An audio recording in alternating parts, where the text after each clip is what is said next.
शिक्षकांनी आयुष्यभर दिलेल्या ज्ञानसेवेचा सन्मान करत कर्जत पंचायत समितीच्या वतीने यावर्षी सेवानिवृत्त झालेल्या 22 शिक्षकांचा सोमवारी गौरव करण्यात आला। पंचायत समितीच्या सभापती नमिता सुधाकर घारे यांच्या पुढाकारातून आयोजित या कार्यक्रमात शिक्षकांना पुष्पगुच्छ, शाल व सन्मान चिन्ह देऊन सन्मानित करण्यात आलं। यावेळी नव्याने नियुक्त झालेल्या 12 केंद्र प्रमुखांचाही विशेष सत्कार करण्यात आला। या कार्यक्रमात सेवानिवृत्त शिक्षक हुसेन नासिर पटे यांनी मनोगत व्यक्त करताना शिक्षकांचा सन्मान करण्याची परंपरा पुन्हा सुरू केल्याबद्दल सभापती नमिता घारे यांचे आभार मानले। शिक्षकांप्रती आदर व्यक्त करणारा हा उपक्रम स्वागतार्ह असल्याचं त्यांनी सांगितलं।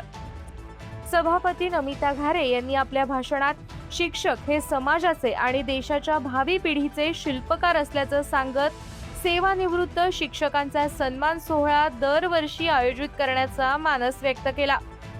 तसंच पंचायत समितीतील विविध विभागातील सेवानिवृत्त कर्मचाऱ्यांचाही सन्मान करण्यात येईल असं त्यांनी सांगितलं।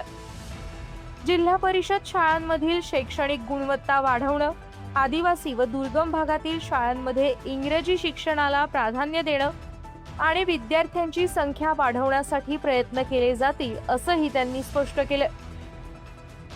त्या कार्यक्रमाला उपसभापती चित्रा ठाकरे, पंचायत समिती सदस्या कविता शिंगावा, सहाय्यक गट विकास अधिकारी नंदाले, गट शिक्षण अधिकारी अनंत खैरे, रवी घारे, केंद्र प्रमुख तसंच शिक्षण विभागातील अधिकारी व मोठ्या संख्येने शिक्षक उपस्थित होते।